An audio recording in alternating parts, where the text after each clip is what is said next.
We can divorce if you want, but let me live with our son." After berating me extensively, John looked satisfied as he took a deep breath. As I pondered on how to retort, our son, who had been waiting in the background, stepped forward. "If you don't know, Dad, let me tell you. That person is..." Pointing at his father's mistress, our son spat out words that made me break into a cheeky smile. "My name is Jennifer. I turned 42 this year. Currently, I'm a freelance illustrator while doing housework. I've been married for 15 years and have a son who's in 8th grade this year.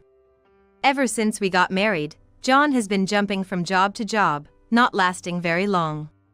We mostly live off my income. To raise our son, a steady income is needed, so I've worked hard to make ends meet while also taking care of him. Balancing housework, child raising, and my job, I had to work from home. John often left home for sporadic short-term jobs, making it impossible for me to leave our child behind and work outside. At first, being a newbie to the freelance world was tough, but now, the results are evident, and I'm confident about my stable income and consistent work. Thanks to referrals from former clients, I've landed new projects. In these new assignments, I'm responsible for illustrating educational magazines and brochures. Now that David has grown up and I don't have to look after him as much as I used to, I not only work from home but also manage to go out for work a few times a week. Thus, the three of us live together harmoniously, but there's something that's been bothering me. It's about John. Seeing that I've been earning steadily, John doesn't seem eager to find a new job and has been quite aimless. I'm always worried if it's okay for him at 44 to be living like this. He rarely works full-time, so he should have some free time, but John doesn't help much with housework or child raising. It's been like this since we got married, so I've kinda given up on it. He doesn't seem to be interested in our son, David, who's now in those challenging teenage years, which annoys me. David may not be very talkative and seems distant, but there are times when he helps with the chores when I'm not looking.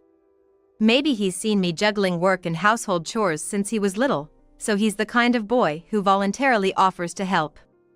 David has grown up so much, but John, on the other hand, doesn't seem to have matured at all. Lately, John's been coming home late more often, and I guess I've been holding on to some unease and frustration. It's only natural to be suspicious. Even on days when I don't think he's scheduled to work, he says he has to go for work reasons. But I can't imagine he's secretly job hunting without telling us. There are other things he does that make me suspicious. For the past few months, though John hasn't been looking after David much, he's become keen on picking him up and dropping him off at his basketball club.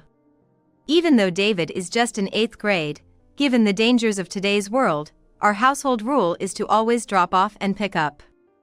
I've always been the one squeezing this into my work schedule, but lately, for some reason, John started offering to do it. I appreciate the help with the pickups and drop-offs, but something felt off.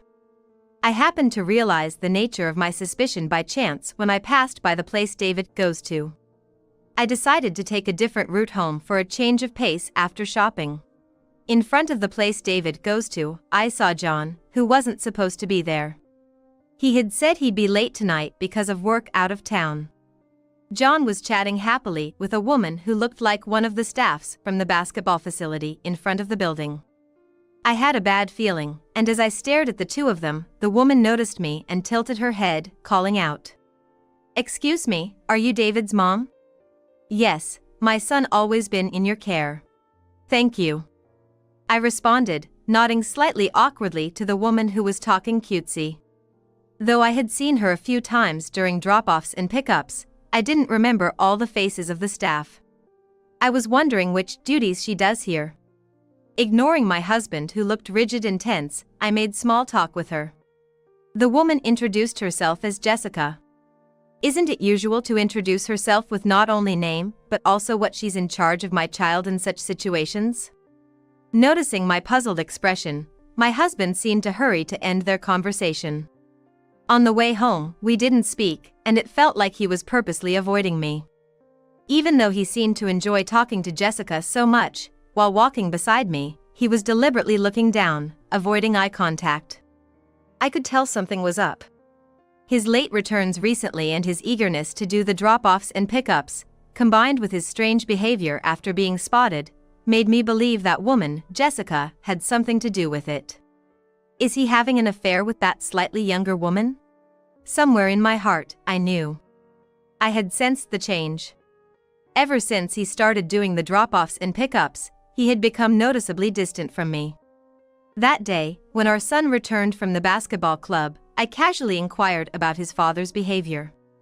However, the only response I got from him was a curt and he was like I dunno. It seemed my son was pretty darn annoyed about his dad wanting to drive him to and from the facility every day. Chasing after our reluctant son and forcing him to there just didn't seem right.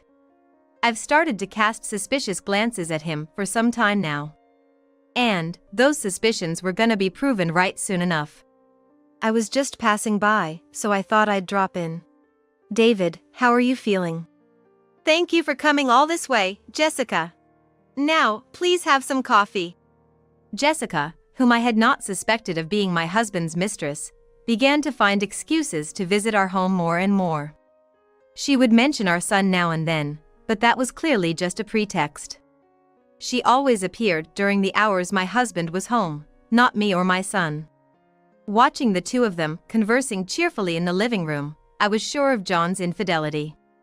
A month after I began to notice something odd about my husband's behavior, he started coming home later and later, sometimes leaving the house for a few days at a time.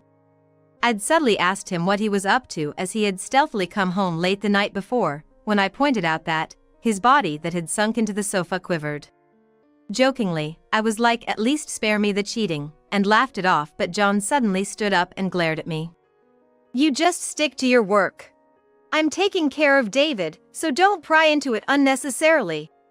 Whether it was the way I asked or something else, he seemed irritated, and he left the living room with a sigh. I was furious to be told as if he was doing everything when he had left all the housework and David to me. What's the matter, Mom? David, who had been watching our petty quarrels and squabbles, unusually spoke up. Oh, it's nothing. What about you, David? Why are you up at this hour? Coming out of his room, David stared at me intently before slowly opening his mouth. Hesitantly, he told me about the female staff who he thought might be his father's mistress. According to David, Jessica would cling to him a lot at the facility. David, who found it utterly annoying, would ignore her, but he was frustrated that she would come to our house. I disliked it as well, so it was obvious that my son would be annoyed by someone from his basketball club imposing on our home. I was relieved to know that I was not the only one who disliked it, but the problem was far from solved. When I returned home from a client meeting, I could hear joyful conversation from the living room. It was the voices of John and Jessica. David was probably holed up in his room, as there was no sign of him joining the conversation. When I opened the door to the living room, both of them turned their eyes to me. John, as usual, looked uncomfortable, but Jessica smiled at me with complete confidence. Welcome back, David's mom. I ran into John, so he invited me in. Somewhere along the line, Jessica had started addressing my husband by his name, and I had a deep-seated unease about it. Oh, we meet often, don't we? Isn't it a busy time for you at work? I asked with a hint of sarcasm. She was like, well, this is part of my job, with a smug face. What's part of the job? I felt like yelling at her for so boldly making herself at home. It's just that this house feels so cozy. It looks like you don't clean it thoroughly, like it has a homely feel, you know? I mean it in a good way. Jessica, subtly pointing out the deficiencies in my housekeeping, had a sly grin on her face. I'm sorry for the messy house. She's always been bad at housework. I wish she'd step up a bit more since she's always at home. My husband didn't rebut, but instead seemed to side with Jessica, chuckling along. Even though I work from home, I am somewhat self-conscious about not keeping up with housework. But if he'd be more proactive in helping with chores and childcare, it wouldn't be an issue. I couldn't understand why I was the only one being mocked and ridiculed. Unable to bear the tension in the room, I hastily left the living room for the bedroom, still holding my stuff. I was so frustrated, sad, and embarrassed. I feared that Jessica might eventually take over my place in the family. If she weren't associated with the basketball team my son goes to, I might have snapped back. But I worried about the repercussions for my son. Even after that, my husband and Jessica continued their dates, flaunting their relationship in front of me, who couldn't say a word. I'd hear from others that they often met outside, under the pretense of discussing my son's education. I decided to gather evidence during my husband's absences, and lo and behold, I found loads of evidence of his infidelity. Even though he always claimed we couldn't afford gifts for birthdays or our anniversary, I found receipts from motels, fancy restaurants, and high-end brand watches and jewelry in his coat pocket. I even found receipts from places he told me we couldn't afford to go. It hurt to think he'd go with his mistress but not his wife. Still, I kept my composure and continued collecting evidence of his affairs. The thought of divorce crossed my mind, but I wanted to hang in there at least until David graduated from high school. However, I vowed to gather as much evidence as possible so that, if the time comes, I'd be in a favorable position. I wondered where all the money he was spending on his mistress came from. Even if he put in all of his salary, it would be hard to keep up this charade. As I wandered around the house deep in thought, I suddenly remembered something and went pale. In our house, there's an account where we've been saving up for my son's college fund. I had this overwhelming bad feeling, and cold sweat ran down my back. I quickly checked transactions of that account. What was recorded in the account was evidence of substantial amounts being withdrawn several times over the past few months. I had created this savings account specifically to secure my son's education funds just in case. I hadn't checked it in a while and was shocked to find that the balance had decreased significantly. I had meticulously managed our credit card usage and monthly bills, but I hadn't been able to check this savings account monthly. The realization hit me hard, and I began to tremble. I tried hard to steady my shaking hands. The money he spent on his affair came from the savings I had put aside for our son. I didn't even care who he was having an affair with anymore. What I couldn't forgive was the fact that he was using the money saved for our child's future for his own selfish needs. His betrayal against me as his wife pales in comparison to the betrayal against our own son. I swallowed my boiling anger and decided to continue acting like everything was normal. I didn't want our son, who's at such an impressionable age, to catch on. I chose to keep all the problems and worries to myself, trying not to burden our son, who has been studying so hard. But the stress took a toll on me, and I started making small mistakes in my household chores and at work. At work, even Mrs. Smith, a client I had known for years, noticed my worn-out state. "Jennifer, you seem off lately. Don't overdo it at work. If there's anything bothering you, please let me know anytime." "Thank you, Mrs. Smith." I felt pathetic for making her worry, but her words did offer some comfort. While I was struggling, my husband seemed to be having a blast with his mistress, more than ever. Without my interference, he seemed more relaxed. Sooner or later, our son, David, would inevitably face the problems surrounding our family. David noticed my downtrodden demeanor and silently approached to help fold the laundry. "I kinda know what's going on." "Huh?" He was like, "Do whatever you wanna do, Mom. You don't have to worry about me." He took the folded laundry to the dresser. He's not much of a talker, but his thoughtful actions warmed my heart. And it made me even angrier at the traitor who touched the money I had saved for our precious son. There needed to be some sort of retribution for the traitor. First, I wondered if I should reach out to that person who told me they'd always be there to support me. I clenched my fists tightly and swore vengeance on my husband and his mistress. One evening, my husband suddenly informed me he'd be away for almost a week due to work. He claimed it was for a training program in another state, but I doubted that's the truth. The restaurant chain he's worked for only operated within our state and didn't have any locations or offices outside. When he took the job, the very same husband boasted that one of its perks was not having to relocate out of state. When my son and I heard this story, we responded, but deep down, we were both highly critical of John. My son casually said to my husband. You know, I heard one of the staffs from my club gonna be off work for a week too. At this time of year? I don't know if she's going on a vacation, but that seems pretty unusual. I mean, it'd be tough to go on a week-long vacation unless you've got some cash. As we conversed in a nonchalant tone, my husband looked at us with a startled expression. Until then, he had been proudly talking about the intensity of the training he was going to attend, but he suddenly became silent and stared down. Glancing at him, I noticed he was anxiously looking at his smartphone. Ever since I became sure of my husband's infidelity, I've been keeping tabs on both him and Jessica. I even hired a private investigator, who informed me that Jessica, who's working at the basketball facility, is also taking a week off. I've known all along that my husband's business trip was just a cover for a romantic getaway.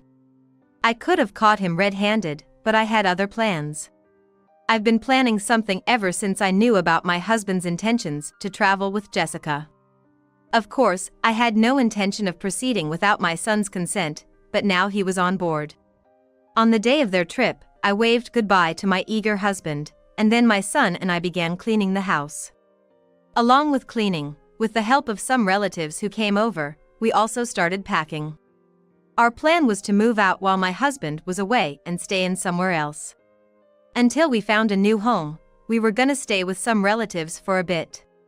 Upon hearing our situation, the relatives, angered by my husband's actions yet concerned for David, gladly offered us a room. Moreover, I ensured that my husband couldn't access our savings account by transferring all the remaining money to my personal account. While making preparations, I noticed my husband's belongings were left behind. I couldn't leave his stuff behind when vacating the house. After some thought, I decided to send his belongings to a particular place. After getting Mrs. Smith's consent, I handed over the boxes to the pickup service. Looking around the tidy house, my son and I shared a smile. A few days after we moved, I was startled by the sudden ringing of my phone while staying at my relative's place. Seeing the caller's name made me sigh involuntarily. Hello, Jennifer? Hey. What's up in the middle of the day? Actually, during my training, I ran out of money. Can you transfer a bit to my account? My husband, who called in a panic, was obviously lying and begging me for money. No wonder our savings account was empty. He couldn't withdraw any funds. He must have really been in a bind since he sounded much more desperate than usual. Was it because he didn't want to look bad in front of Jessica? I was utterly exasperated. When I declined, he almost sounded like he was about to cry. With a smirk, I was like, why don't you just use the account you always withdraw from? Isn't there still a lot left? After a moment of silence, he started yelling and was like, are you okay with me being broke? But I didn't indulge him. Instead, I goaded him further. Your training's gonna end soon anyway. You'll be fine even without money. Suddenly, in the background, the frantic voice of a woman could be heard. That's right, I had been waiting for this moment. Taken aback by Jessica's voice in the background, my husband hastily hung up. Now everything was in place. The next day, my son and I were headed to a specific location. A magnificent mansion with a well-maintained garden. Anyone could tell that the residents were wealthy. On cue, my son and I found my cheating husband and his mistress in a room. My terrified husband sat on the floor, apologizing to someone. That someone, with a stern look on her face, was Mrs. Smith, a longtime client of mine and currently the principal of a middle school. David, my son, goes to her school, and Mrs. Smith and I have built a close relationship over the years. We trust each other with our personal troubles. I'm really sorry for my husband's trouble. I should be the one apologizing. Because of my good-for-nothing daughter, all this happened. It's turned out Jessica, who was on a trip with my husband, was grilled by her parents for a package she received at home and had no choice but to return home immediately. Naturally, she told my husband, John, to come with her. Upon hearing Mrs. Smith's words, my husband started to shake in fear. Mrs. Smith had always been concerned about my deteriorating health after knowing about John's affair. When I finally confided in her about the affair and she found out that the mistress was her daughter, she was utterly devastated. But Mrs. Smith wanted to make amends for her daughter's actions and had been cooperating with me ever since. She deeply apologized me, pointing at the piles of boxes. She sternly reprimanded her daughter. "You should be ashamed of yourself for always wanting what isn't yours. Your father and sisters were dumbfounded when they saw these packages yesterday." "But Mom, it's a misunderstanding. And who would send so many packages to our house? Isn't this woman out of her mind? John, say something." Jessica said that, her voice shaking with tears, and tried to force John, who didn't say anything, to join her. However, I doubted John would come up with any decent excuse after I glared at him. Jessica, with a panicked look on her face, blurted out that she didn't know her mother worked with me. Jessica never wanted her strict mother to know about her affair with a married man. Mrs. Smith, being an educator, possesses a strict moral code and won't tolerate dishonest behavior. She probably wouldn't ever forgive her daughter's actions. However, I couldn't muster a shred of sympathy for Jessica. "I'm gonna insist on apologize from you. I'll make sure my daughter pays for her sin, even if it takes her whole life. I'll ensure she fulfills her responsibility." "You've got to be kidding me! Why is this happening to me?" Ignoring the hysterical Jessica, I quietly glared at my silent husband standing next to her. "Hey, don't you have something to say to me?" As I sent a sharp glance alongside David, for some reason, he started berating me. "Jessica is a wonderful person. She thinks about the children way more than you ever did. Jessica is domestic and doesn't act all high and mighty even though she earns more than me. You're a failure as a wife." "Really? We can divorce if you want, but let me live with our son. I plan on raising him with Jessica." After vehemently berating me, my husband took a satisfying breath. While I was thinking of a retort, David, who had been standing behind me, stepped forward. "She's not a regular staff there, just an internship at the club. And don't you ever try to get all chummy with me again. Always flirting with men, it's disgusting." Just as my son said, Jessica hadn't been officially hired there. My husband always believed she was passionate and experienced in the industry involving students' education or activities, which was just laughable. Well, it seemed they both had their secrets. Looking at the stunned Jessica, I decided to give her a piece of advice before I go. "Did you know that I pay for the rent, the living expenses, and even David's tuition fees? This man, John, has been working odd jobs for years. You think he's okay?" "Hey. That's..." John, with a face drained of color, tries to interject, but it was already too late. Jessica was so shocked by the revelation that she collapsed on the spot, motionless. From what I could tell, John had been acting as if he had plenty of money to spare. He must have been hiding the fact that I was the breadwinner of the family to save face. In Jessica's eyes, I seemed like a lazy bum who neither worked nor took care of household chores properly. Mrs. Smith was left devastated, facing the harsh reality presented to her by my husband and Jessica. After David and I happily came home, it seemed John was kicked out of Mrs. Smith's house, looking defeated with Jessica and a load of stuffs. Months have flown by since the move. On Mrs. Smith's advice, I decided to leave my divorce process to a competent lawyer. Thanks to having a professional handle things, all the complicated procedures went smoothly, and I've been relieved. I heard that the savings I had set aside for David's education could also be added to the claim as a child support. As for Jessica, rumors spread quickly at the basketball club about her having an affair with a student's parent, and she seems to have been kicked out. Losing her job, Jessica sought help from her parents, but Mrs. Smith didn't seem willing to help. Cut off from all support from her family, I heard she's now lost and confused. Jessica, despising a man without money, spat out words of disdain and abandoned John. John, who has no stable income, keeps trying to reconcile in every way possible, but neither David nor I are gonna agree that. Mrs. Smith feels terribly guilty for her daughter ruining a family. I held the downcast principal's hand and was like, let's keep working together. I'm really grateful for the principal, thanks to whom I've got a new job. Work has been going smoothly, and life with just David and me is filled with hope. The job you do, Mom, is really amazing. You're the mom I'm proud of. Looking at a magazine featuring my illustrations, David smiled joyfully. Touched by David's casual words, I, who was working on my laptop, discreetly wiped a tear from my eye. I want to keep pursuing my career as an illustrator, but above all, I want to work even harder for my precious David. I'm totally loving this room. Hey, can we rearrange the living room? Of course. This is your castle now, Michelle. The eldest son and his wife are quite giddy in their high-rise condo, overlooking lush green hills and a bustling city. It might seem like a delightful scene, but it's the exact opposite. That's because this is the house where I, the younger sister, live with my parents.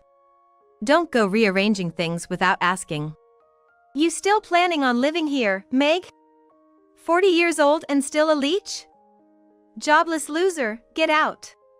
I looked to my father for support, expecting him to scold my eldest brother and his wife. But instead, man, I'd love to live with a young wife too. In that moment, something snapped inside me. I was done. Done with my arrogant brother, his annoying wife, and even my dad who was head over heels for her. All right then, take good care of Mom and Dad. So you're finally moving out, huh? Don't want to see your depressing face anymore, leave today. My brother and his wife seem pleased, thinking they've succeeded in kicking out their loser older sister, while looking forward to their luxurious high-rise life. Little do they know what difficulties lie ahead. My name is Meg Roberts. I'm a 40-year-old single woman. I live with my aging parents, helping with household chores and taking care of my dad. I do mostly remote work, except for the occasional business trip. I've long been troubled by my difficult father and brother. My dad has always been a philanderer, spending most of the money on himself, so we've always struggled. And because of that stress, my brother, Alan, has been abusive towards me since childhood, always making me cry. My misfortunes continued into adulthood. I entered the workforce around the same time my dad got injured and couldn't work anymore. Bad things happen in threes, and just around then, Alan stole our savings and vanished. My already frail mom had to work multiple part-time jobs while taking care of Dad, so I stepped up to help. Nights when I couldn't make it home from work, I'd stay overnight at the office, and then rush home to assist in caregiving. That's how my grueling 20s went by. I often thought about running away, but if I did, my kind-hearted, struggling mom would be left alone to deal with it all. As much as I hated my dad, I couldn't leave my mom all alone. In my mid-30s, my income finally started to stabilize, giving me some financial and emotional breathing room. About a year ago, during a business trip to Idaho, I stumbled upon a wonderful new high-rise. It was a modest 12-story building, but well located near the station and a supermarket, with a senior day care center and senior salon on the first floor. The building had excellent amenities like a gym and a spa. It was an ideal place to live for the long term. The view was also great, and for $500,000, you could get an apartment on one of the higher floors with a stunning view of the natural landscape. At the time, our old single-story house back in the New York metropolitan area was falling apart due to neglect over the years. I suggested moving to my mom, and she readily agreed. My dad was initially against it, but when he found out the high-rise was near a famous tourist attraction, he changed his mind. Probably just wanted to brag to his friends. We took the plunge and moved, and our new life started off well. We signed up for day services, became acquainted with the neighbors, and even participated in local festivals. The busy yet fulfilling year went by quickly. My dad goes to the Senior Day Care Center on the first floor 3 times a week. It's a facility that frequently organizes recreational activities, and the staff take him to hot springs and tourist spots. He keeps sending bragging postcards to relatives and acquaintances. It's a bit annoying that he's spreading the word as if he bought the high-rise condo with his own money, but since it doesn't cause any real harm, I let it be. My mom is making new friends at a senior salon and participating in community events and volunteering, which seems to be fun for her. It was also an ideal environment for me to work, and it seemed like I had finally achieved a calm and ideal life. However, the peace that had finally come to me was about to be shattered again. Alan suddenly appeared at the entrance of the high-rise condo. With Michelle, the woman he had an affair with and stole from her husband. That day, the ominous sound of the intercom echoed. When I saw the figure on the intercom camera, my heart froze. Hey, I heard from a friend that you moved. Dad, that's amazing. Where did you get the money to buy such an apartment? It was Alan, my older brother, who had been out of touch no matter how many times I tried to contact him. Alan, with the top 2 buttons of his Aloha shirt undone, sunglasses on, and speaking in a thuggish tone. I asked him coldly what he wanted. "What do you want?" "Oh, it's you, Meg. I heard from a buddy that you quit your job years ago and hardly ever leave the house now, huh? Being an old unemployed loser, that's pathetic." I still couldn't forgive this brother of mine. Because of this man, my mother and I had a tough time. However, if Alan had shown any signs of remorse, I would have been able to let bygones be bygones and treat him kindly. Instead, Alan mocked me, whom he should have troubled. I became even more resolute. "If you have no business here, please leave." What? I came all the way here to introduce you to my wife. Open up. Sure enough, there was a woman standing next to Alan. Honestly, I had a bad feeling about it, so I was reluctant. However, my mother said, "I don't know when we'll see him next, so I want to meet her," so I reluctantly unlocked the entrance. To my mother, he must still be her beloved son, no matter what. Alan, who barged into the room, sat down heavily on the sofa as if he had forgotten about the money he had embezzled when he was young. When did you get married? Today. When Alan embraced his wife, Michelle, she boldly intertwined her arms. In front of her husband's family for the first time, doesn't she feel embarrassed or think she should be polite? But there was something more concerning. "Michelle, you've only been divorced for 6 months?" "Yeah." I took her away from her boring ex-husband, who only had being serious going for him. Alan fought against the company to steal me away and escape. It was so cool.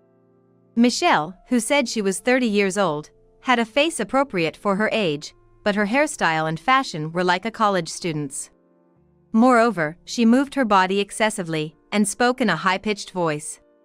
I felt a strong aversion towards the two of them as they openly and glamorously talked about the fact that Alan lost his job due to the affair, without even trying to hide or downplay it. However, my father, who was there, was leering at Michelle with a lecherous gaze. Michelle doesn't look 30 at all. She looks so youthful, almost like she's still in her teens, doesn't she? Ah, I'm so happy to hear that. Hearing Michelle's flirtatious voice, a cold wind blew through my heart. My mother was also stiffening her expression next to me. "This high-rise condo is very nice, but, Mr. Roberts, did you take on a loan at your age?" My father answered Michelle's intrusive question with pride. "I paid in full, so I only have to pay $100 for the management fee each month." So financially stable. I couldn't take it anymore. I wanted them to leave as soon as possible, so I asked Alan, "When do you plan to go home?" "It's already evening, so we're staying here tonight." What? It's a bit of a problem if you tell me suddenly. Didn't you book a hotel or something? I came back to my parents' house for a night. What's the problem? But we only have one spare bed. Then, Michelle blushed and wiggled as she said, "I'm fine sharing a bed with Alan. Actually, I prefer that." Feeling nauseous, I took out my smartphone and immediately booked a nearby hotel. "Please leave now." Alan was reluctant and grumbling, but my mother quickly handed him some cash. Stay at a hotel with this. Don't bother Meg. Then, Alan left satisfied, taking Michelle with him. Meg, I made you feel bad because I said I wanted to see Alan. I'm sorry. It's okay. It's not your fault, Mom. It's only natural for a parent to want to see their child after not hearing from them for years. When I remembered the faces of Alan and Michelle, who cleverly manipulated my mother's kind-heartedness to get money from her, I felt so frustrated that I couldn't help it. That day, I fell asleep at some point while working at the living room desk until late at night. Please stop, Alan. Leave. The next morning, I woke up with a start when I heard my mother's almost tearful shout from my room. I took off the blanket that my mother must have put on me and rushed to my room, only to be stunned by the scene before me. The room was ransacked, and things were scattered all over the floor. Alan and Michelle were throwing my clothes and daily necessities into a suitcase, one after the other. What are you doing? As I felt the blood drain from my face, Alan smirked and said, You don't have a room anymore. I see you have a lot of expensive clothes. I'll take some, okay? Stop it. Enough is enough. According to my mother, my father let Alan and Michelle into the room without asking them first thing in the morning. After Alan and Michelle closed their packed suitcases, they carried them to the living room and went out. I really like this living room. Can I redecorate it to Michelle's taste? I want to line up all volumes of That Love Is the Wind of Early Spring here. It's a comic book that you love to read. Of course. This is your castle, after all. It would be a problem if you redecorated it without permission. Then Alan, trying not to burst into laughter, said, You still planning on living here? You're 40 and still want to leech off us? Unemployed losers should get out.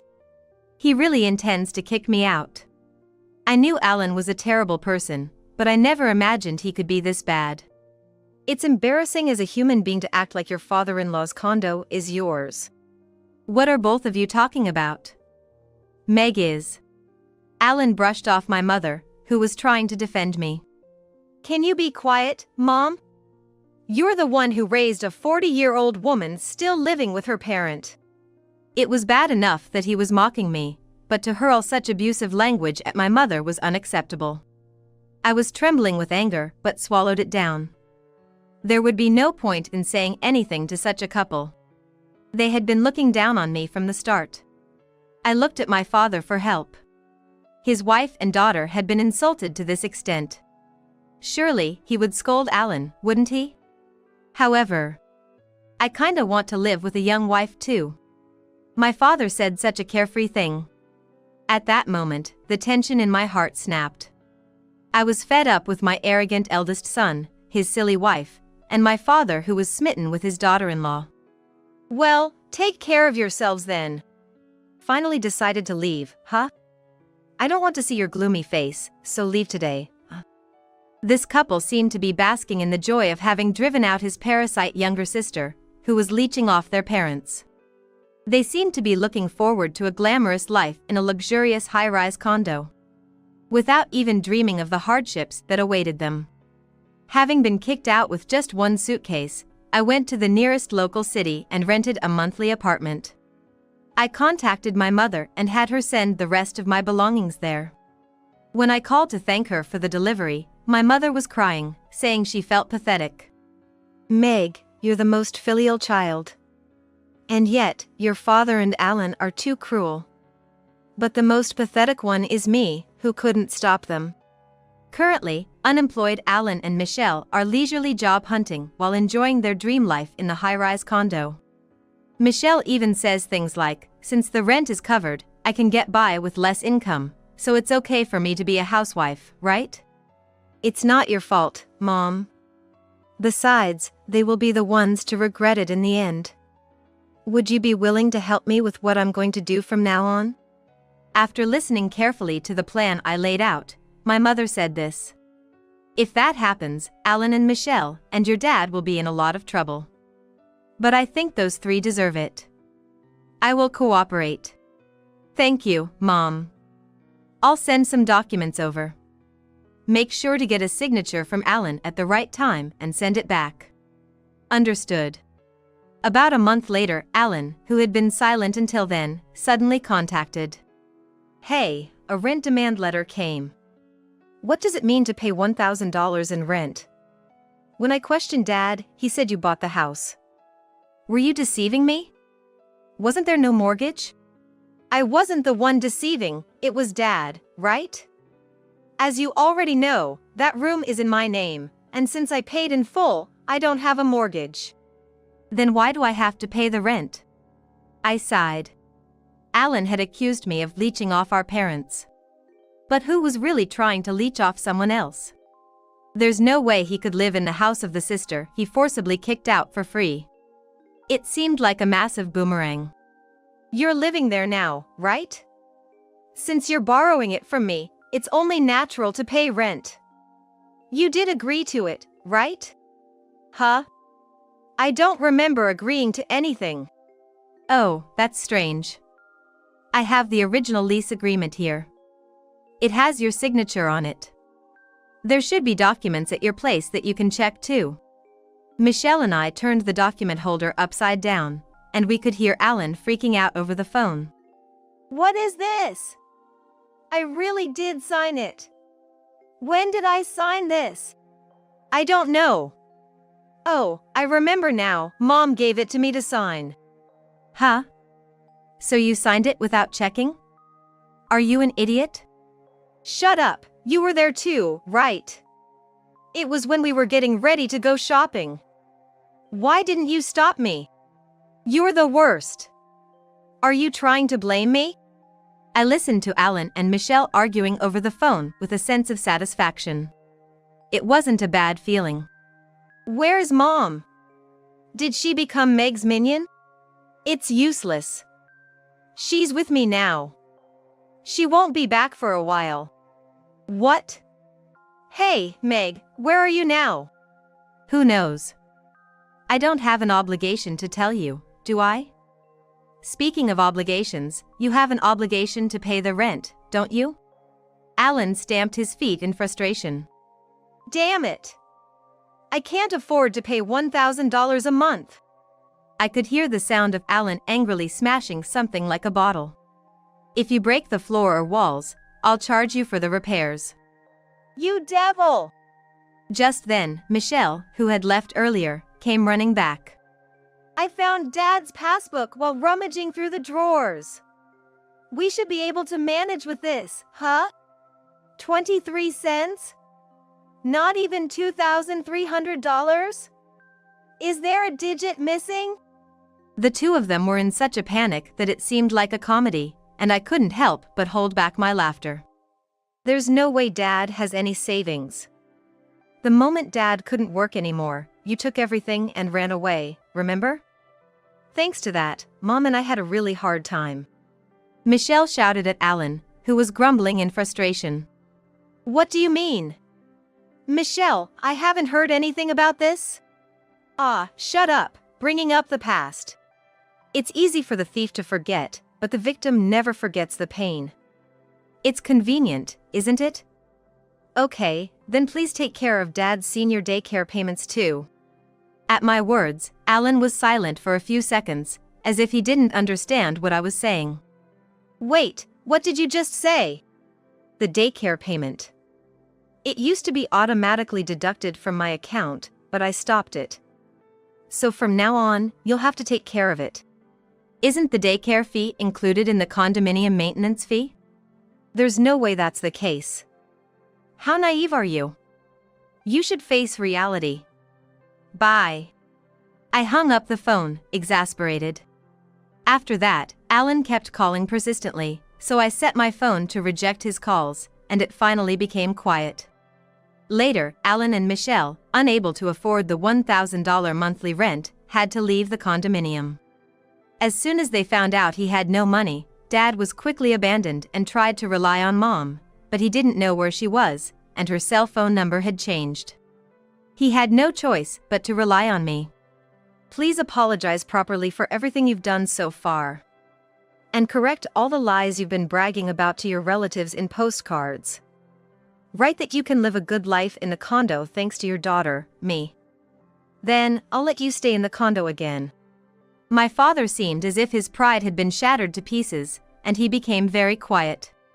However, at the end of the day, I think it was my father who underestimated me too much. This incident must have been a good lesson for him. When I returned to my condo and took a breather, the ominous chime rang again. When I checked through the video intercom, there stood Michelle, unbelievably. Such a jerk, that man. I couldn't believe my ears when she cursed, as if she couldn't have been openly flirting and calling him Alan just a while ago. That guy cheated on me right after leaving the condo. From what I gathered from Michelle's story, after leaving the condo, Alan and Michelle moved to the city, saying that condo was too rural. From now on, we will live a sophisticated city life. It was a classic case of sour grapes. But Alan, who was dismissed for misconduct, was unlikely to find a good job. Alan was apparently picky about his jobs and remained unemployed, eventually getting hooked on playing slots. They lived in a narrow, old apartment, and Michelle started supporting Alan by working full-time as a temporary staff. However, Michelle gradually became dissatisfied with Alan, who did not do household chores and was obsessed with slots, and they started having marital quarrels every night. So, he cheated. It's karma, isn't it? What's karma? I don't understand what you're saying. I started to feel a bit sorry for Michelle. You're pretty stupid and terrible too, but my brother is even worse. What a pity. But, I regretted sympathizing with her even for a moment after hearing her next words. So, you have money, right? Pay the alimony instead. After all, it's your fault for kicking us out. The conversation was so abrupt that I didn't understand what she was saying at first. As I gradually absorbed the situation, I was dumbfounded and firmly refused. There is no reason for me to take on the alimony, and if we go back to the root cause, you guys were the ones illegally occupying my house. When Michelle started yelling again, a serious-looking man in a suit and glasses appeared behind her and looked into the intercom camera. Excuse me, I came to pick up the latest manuscript of that wind. Michelle was startled and glared at the man. Who are you? Oh, I'm sorry for not introducing myself. I am Jeff, the editor in charge of Mississippi Roberts. Today, I came to pick up the manuscript of the manga That Love is the Wind of Early Spring. After a brief pause, Michelle started screaming hysterically. What do you mean? Why is the editor of Michelle's Bible, That Wind, coming to this woman's house to pick up the manuscript? Huh? Don't tell me, huh? It is exactly what you are thinking. I revealed the truth while finding the situation amusing inside. The author of the shoujo manga That Love is the Wind of Early Spring, abbreviated as That Wind, which you have collected all volumes of, is me. It took a long time to gain recognition, but thanks to this work, which I started serializing about 5 years ago, becoming a big hit, I became known as a late-blooming manga artist. And finally, I was able to earn enough money to buy the condo. So, That Wind is a very important work for me. Michelle was speechless at first, then started to tremble gradually. So, some of the money I was happily spending to buy the latest volumes flowed to you as royalties. And all those heart-throbbing scenes were drawn by you, and I was being manipulated. It was understandable that Michelle was confused, as the author of the comic book she revered as a Bible was the sister of the man she was currently hating. Michelle seemed to be filled with anger and shame, screamed "Gah!" and ran outside. And she never came back again. Later, I heard that Michelle and Alan got divorced. It seems that the person Alan had an affair with dumped him as soon as she found out he was an unemployed gambling addict. Now, I heard through the grapevine that Alan is making ends meet by working a live-in job. It seems to be a manual labor job that he used to be picky about and avoid. Since Alan has not contacted me, I do not intend to contact him either. If he contacts me, it must be for some ulterior motive, so I hope things stay this way for the time being. My parents and I returned to our former lives. The only slight difference might be that my father doesn't complain as much as he used to. He used to grumble about trivial things, but now it seems he feels inferior to me. By the way, the other day, my editor, Jeff, brought me the results of a reader survey for That Wind. It seems that it won the first place in popularity among the serialized comic books in the magazine. I decided to continue drawing the comic book for my readers and for myself. In this beautiful nature visible from the condo. We're all gonna stay over, isn't that nice? I was dumbfounded by my mother-in-law's words right in front of me. My mother-in-law had come to my house without any notice. Behind her, there were 5 other women of her age, her friends. I had no idea she was coming today, and it was the first I'd heard of such a large group staying over. Seeing my stunned expression, my mother-in-law grinned and looked over at her friends behind her. Sorry about my slow daughter-in-law. Well, how long are you planning to make us stand in the doorway? Pressured to let them in by my mother-in-law, all I could do was frown in distress. Seemingly impatient, she forcibly stepped inside, at which point I pointed to something. Excuse me, mother-in-law, but about this. My name is Catherine, and I am currently a full-time housewife, 6 months pregnant. I had severe morning sickness, so I took maternity leave early and left the restaurant where I had worked for over 10 years. I had good relationships with my coworkers, so work was very enjoyable. I really wanted to work until the last minute, but my husband and colleagues advised against it. But I was filled with happiness. That's because, after 5 years of marriage, I was finally pregnant with our long-awaited child. When my husband and I met, we were both already 28 years old. We both liked children, but given our age, we tried not to get our hopes up too much. We worked hard, saved money, and looked forward to our annual trips as one of our greatest joys. Whether or not we had a child, we agreed to cherish these moments. And then, finally, we were blessed with a baby. However, almost as soon as I found out I was pregnant, my husband's long-term business trip was confirmed. He negotiated with his company, but due to business needs, he was deemed the most suitable candidate, and it was decided that he would stay out of town for about a year. So, I needed to get through daily life, prenatal checkups, and possibly even childbirth on my own. My husband was very worried, but in the end, he held my hand tightly and said, "I'll work hard and earn money for you and the baby." Since he was sending me living expenses during my leave, I could focus on housework. When I was feeling well, I did some part-time work to add to our savings. Some people might choose to go back to their parents' house to rest. However, my parents died in a car accident when I was young. All that was left were my sister, who is 3 years older than me, and myself. Because we were estranged from our relatives and there was no one to take us in, we both went to a foster house. Since then, we consulted each other about even the smallest things, never fought, and supported each other throughout our lives. My sister was always reliable, but after losing our parents, she became even more dependable. Even though she must have been incredibly anxious, she never shed a tear in front of me. My sister is already married and has children. She has her own happy life, so I didn't want to impose. On the other hand, my husband's father passed away a few years ago. He was the president of a food company and worked tirelessly until just before his death. My mother-in-law took over the company, and my husband became the vice president and executive director. Because my husband took over the visits to branch offices and partner companies for my elderly mother-in-law, I knew he traveled frequently even before we were married. Although we didn't have much time to spend together, I couldn't complain since we relied on my husband's income, especially since I got pregnant. However, I couldn't help but wonder if this long-term business trip was deliberate.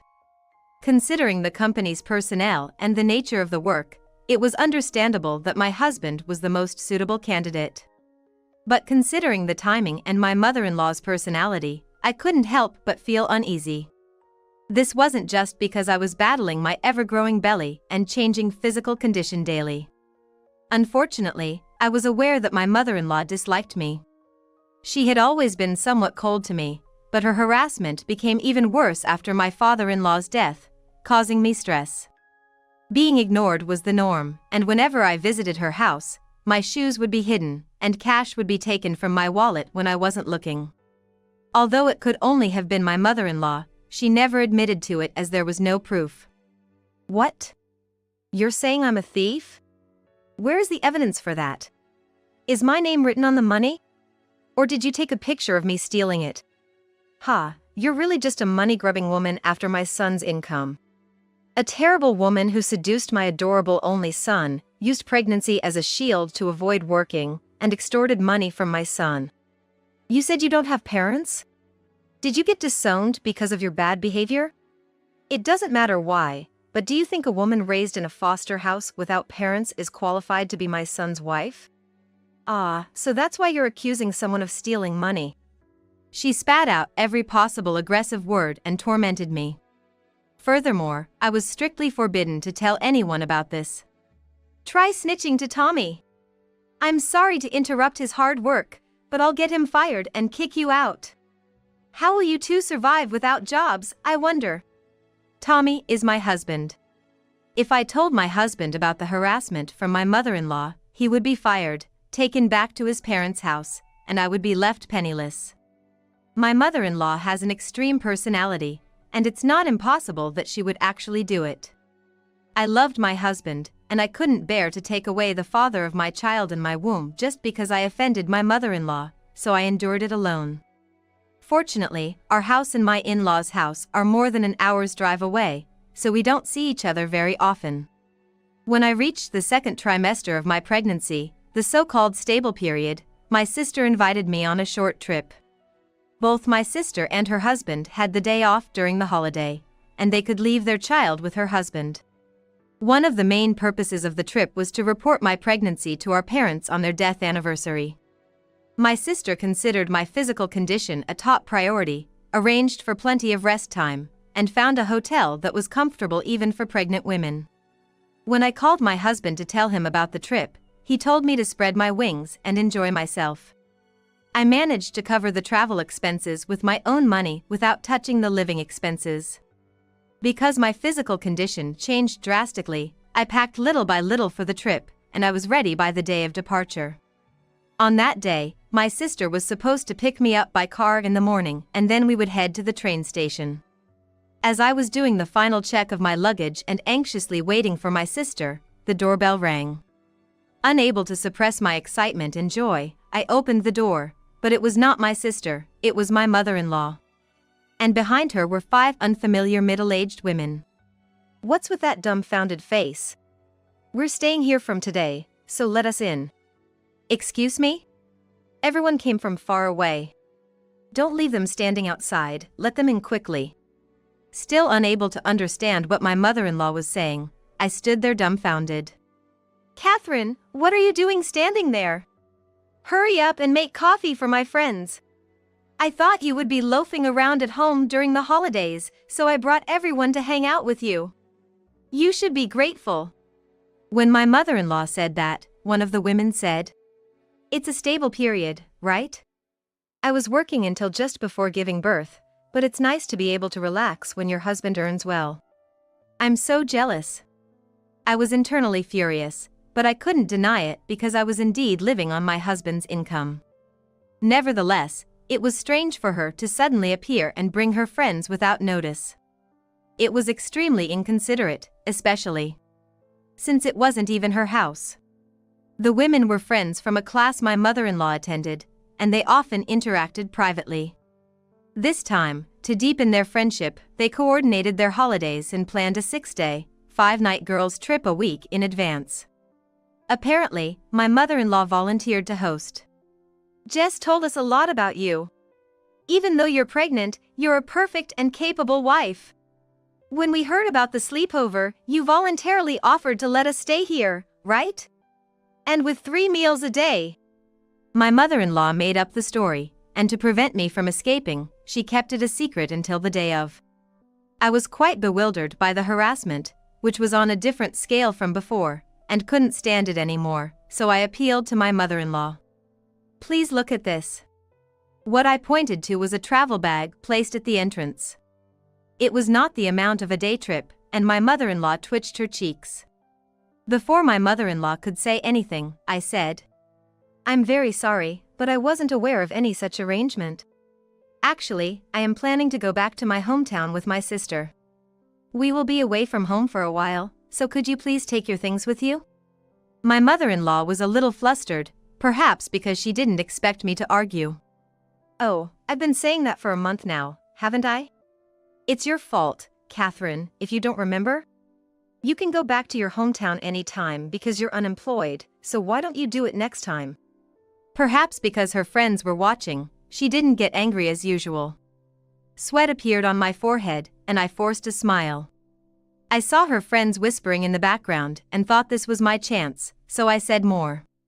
It was decided a week ago that you would stay over, right? That means I wouldn't have known a month ago that I needed to make my house available, right? Could it be a misunderstanding on your part?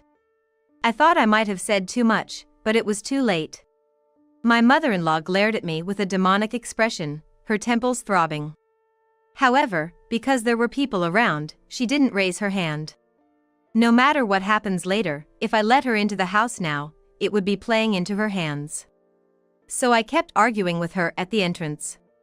Let me in, make coffee, walk to the supermarket and buy a lot of alcohol. I was terrified of my mother-in-law and her friends, who were coming at me with an attitude that was unthinkable for guests visiting someone's home. They might force their way in from the entrance. Just as I was afraid of that, my sister arrived in perfect timing and looked surprised when she saw my mother-in-law and her friends. Maybe I looked terrible because she immediately joined the circle. Oh, are you Catherine's sister? What a coincidence! We are having a girls' party at Catherine's invitation today. Did you come to help by any chance? Wow, you're so considerate. No, I just came to pick up my sister. We are going out now, so I don't have time to entertain my sister's mother-in-law and friends. Could you please move out of the way because you are in the way? My mother-in-law was momentarily silent at my sister's clear words.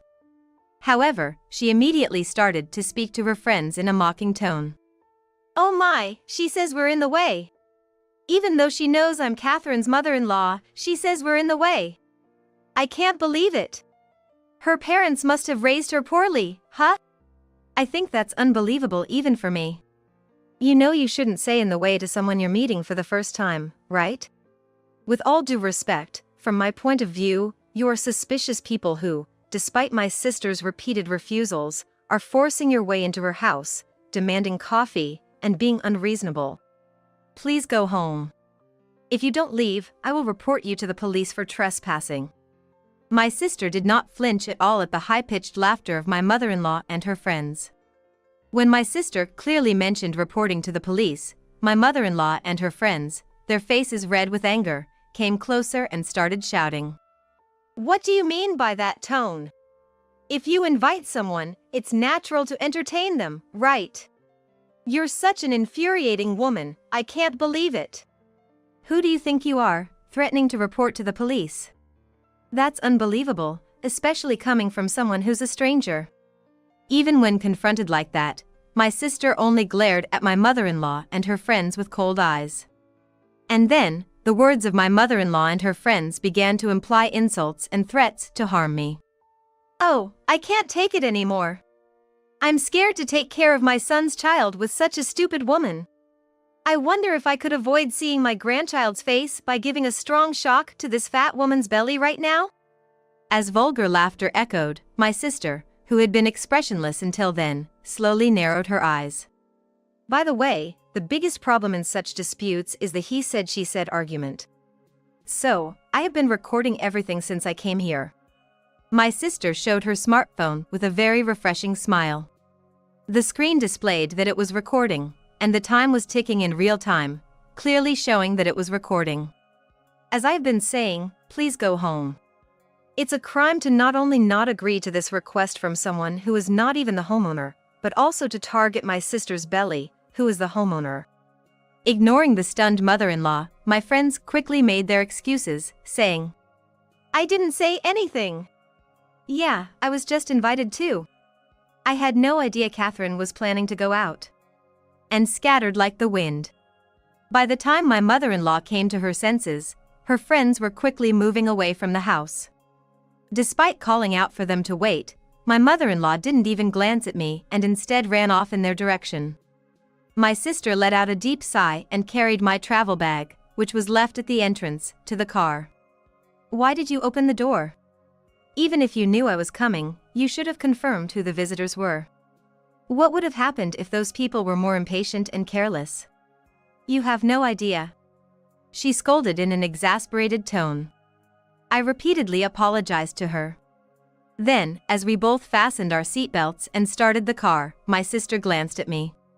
Were you being treated well by that lady? She doesn't seem like a kind mother-in-law at all. You're not alone anymore, you know? It's not good to be stressed during this time. Does Tommy know about this? I hope you haven't kept it from him. Ugh, you should explain everything over the phone now. She advised, fully aware of my tendency to not properly consult my husband. I clenched my smartphone and called my husband. But unfortunately, the call didn't go through. While waiting for a callback, I gradually began to tell my sister about the mother-in-law's behavior. How she didn't like me and treated me as an enemy, how she threatened to fire my husband, who is the president of the company, if I dared to consult him, and how she threatened to force a divorce and abandon me if I told my sister, who has her own family, thereby causing her trouble. Just recalling my mother-in-law's past actions made it impossible for me to hold back tears. My sister drove as smoothly as possible to minimize the bumps. However, perhaps due to the hormonal changes of pregnancy, I couldn't stop crying no matter how much I tried. Although I wanted to switch my mood to enjoy the overnight stay with my sister, my heavy heart showed no signs of lifting. Moreover, crying didn't provide any relief. Nevertheless, I had pretty much made up my mind. After this, even if I have to do it over the phone, I will inform my husband about everything to protect our unborn child. Given the stress caused by my mother-in-law's harassment, the one most affected is the baby. Yet, because of my weakness, I haven't been able to speak up, and as a result, I continue to expose myself to stress. Can I really become a mother? If I tell my husband, will my mother-in-law actually fire him, and if so, what will happen to our lives? The more I think about these worrisome thoughts, the deeper I sink into despair. Feeling a sense of relief from finally seeing my sister after so long, I let my emotions flow freely and started to cry, only to suddenly find it hard to breathe. I hurriedly tried to calm myself down, but contrary to my efforts, I felt increasingly nauseous and struggled to breathe. My throat and chest tightened, and by the time I realized I couldn't breathe, I started to panic. Then, a sharp pain shot through my abdomen, causing me to let out a raspy groan. Catherine, are you okay? Hang on, I'm going to pull over. My sister shouted from the driver's seat as my vision began to blur. Feeling disappointed with myself for causing trouble again, Suddenly, everything before my eyes became bright and clear. I found myself staring up at a white ceiling, realizing from its height and color that it wasn't the interior of my sister's car. My gaze darted around, and I deduced that I was in a hospital, lying on a clean bed, apparently having been asleep. An 4 was hooked up to my arm, and a belt-like device was wrapped around my abdomen. Since no one was around, I pressed the nurse call button, and a nurse promptly came to my aid. From her, I learned that I had passed out due to hyperventilation. I was brought to the hospital by an ambulance my sister had called and was immediately admitted due to the risk of preterm labor. A device to monitor the baby's heartbeat was attached to my belly because I was diagnosed with a high risk of preterm labor. The risk of premature birth seems to increase with stress and intense exercise, and when I heard that, I could relate a lot. The household chores dumped on me by my mother-in-law, the barrage of verbal abuse, all of it seemed to be putting the baby in danger. I was told to be on absolute bed rest for a while, so as I was lying in bed, my sister and husband came to visit. While I was sleeping, my sister explained everything she knew to my husband. As soon as my husband saw my face, he collapsed on his knees, repeating how glad he was that I was safe. When he found out that the baby's heartbeat was confirmed to be fine, he shed tears and apologized to me. I'm really sorry that this happened because I wasn't around. I bear some responsibility for not noticing sooner. I will take appropriate measures, so please wait a little longer. My husband then left the hospital room temporarily, leaving my sister and me alone. My sister took care of everything for me and even went home to bring me extra clothes and toiletries that weren't in my travel bag.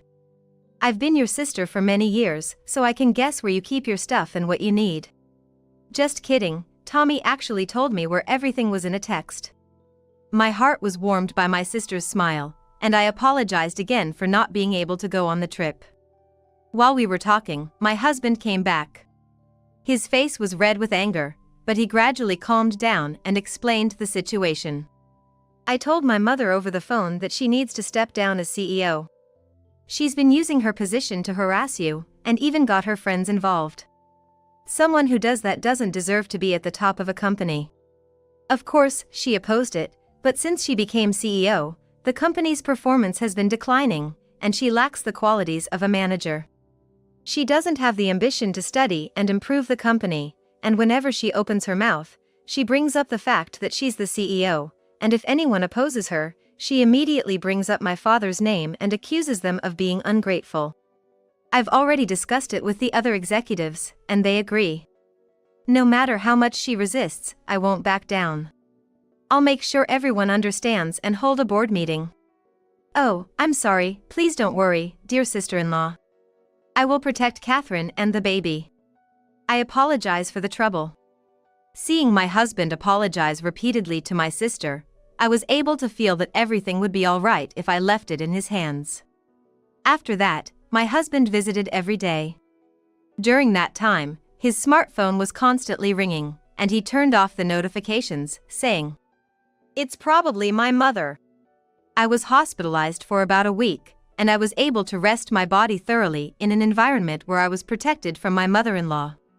My health improved rapidly, and it was decided that I would be discharged, but since there was a chance of encountering my mother-in-law if I went home, I decided to stay at my sister's house for the time being.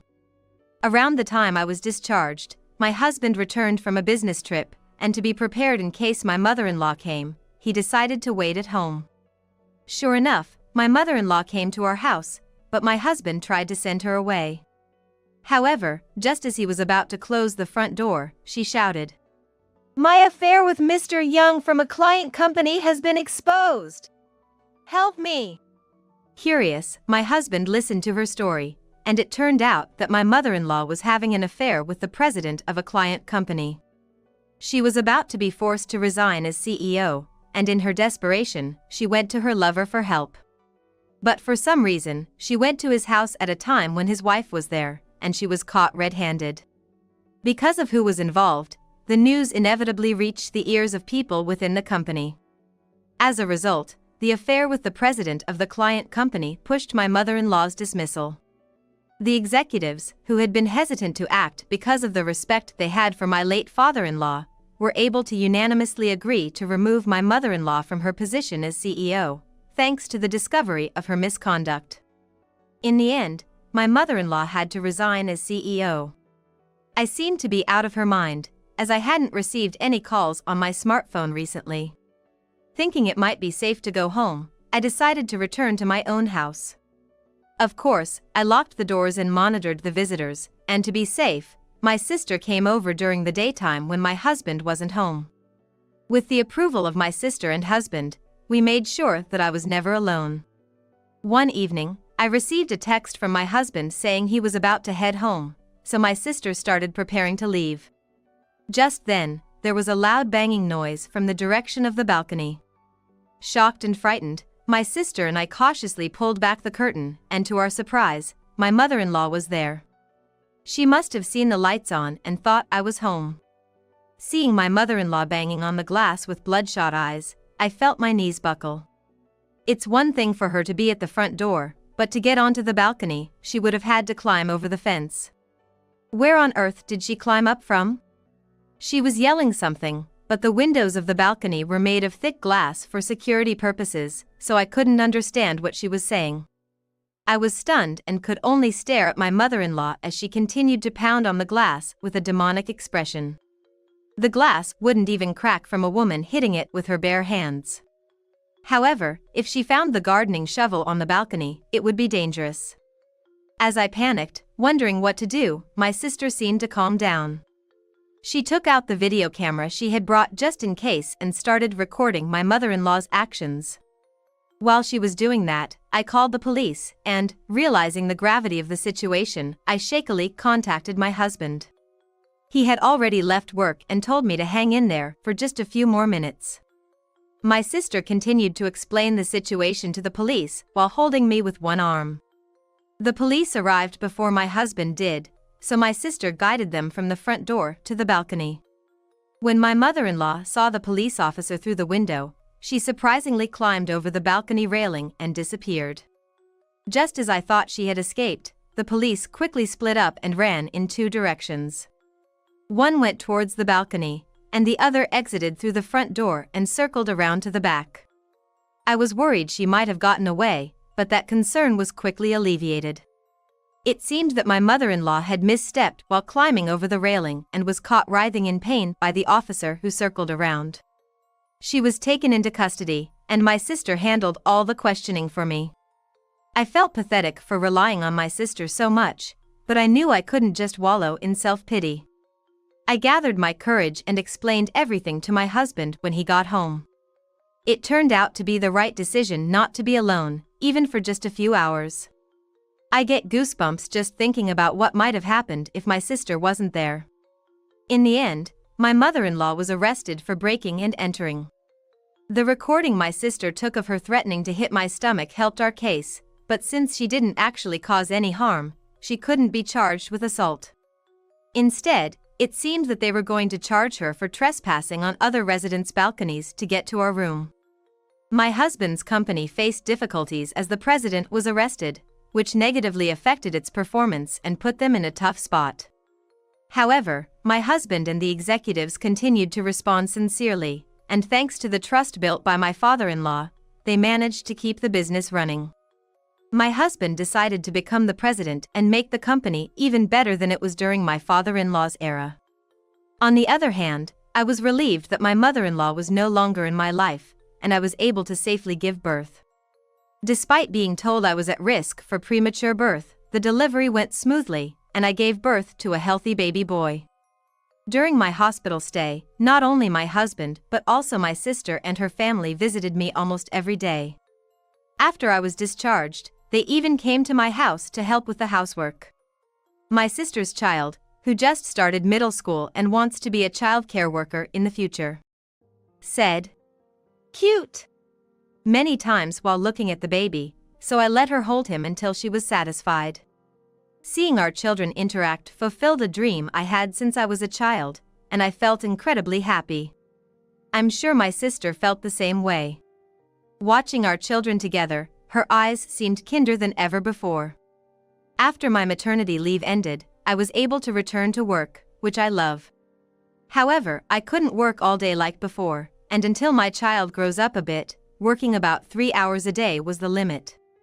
The stress after childbirth was nothing compared to the harassment I received from my mother-in-law during pregnancy. I didn't feel much irritation towards my long-awaited child and was able to interact with him in a relaxed manner. About 2 years later, we found out that a second child was growing in my belly. While we eagerly awaited the pregnancy with our son, it was not the same this time. Of course, we wanted to have another child, but we were able to take our time with family planning while discussing it as a couple, so perhaps that's why the stork brought a baby to us. Our son, although still small, was delighted at the prospect of having a younger brother or sister and would stroke my belly every day. As a family, we are all looking forward to meeting our new family member and spending each day happily in anticipation. After not seeing him for a month, John just thrust a divorce lawyer's business card at me without even asking, "Are you okay?" or "How are you feeling?" Divorcing a wife who doesn't work. Pay me $1,000 a month as alimony. Sounds good. Take care. John chuckled as he said this. Standing beside him, Emily was wrapping her arm around his, wearing a similar smug expression. "Fine, let's divorce then." I said it so casually that John seemed a bit surprised, but he quickly shared a smile with Emily. Good thing John isn't much of a thinker. It makes my plan easier to execute. After the divorce papers got approved, I decided to start my revenge plan on both of them. I will make them cry as a celebration of my recovery. My name is Sarah Wolf. I'm a 47-year-old illustrator. I also work as a children's book author. I just love drawing. I have 2 childhood friends, John and Emily. They're important friends to me, and John is also my husband. It all started when John asked me out as I was heading to a different college after high school. I was surprised. I'd thought he was into Emily. But I couldn't say no to a confession from John, whom I had secretly liked. After some thought and consultation with Emily, I accepted John's proposal. Emily's behavior had been a bit problematic since her teens, but she was still a dear friend to both John and me. However, Emily had a tendency to snatch other people's boyfriends and then dump them once they became obsessed with her, causing problems time and again. Her parents were concerned, so John and I often spent time with her to watch over her. John and I got married when we were 25. 4 years later, Emily brought her fiancé into our lives. His name was George, a professional working for a top-tier company. Nice to meet you, Sarah and John. I've heard so much about you. Looking forward to our future together. George was very polite and we all got along immediately. We would get together during holidays and vacations, taking trips or going on long train rides to enjoy some drinks. However, things started falling apart after Emily got pregnant 2 years into her marriage.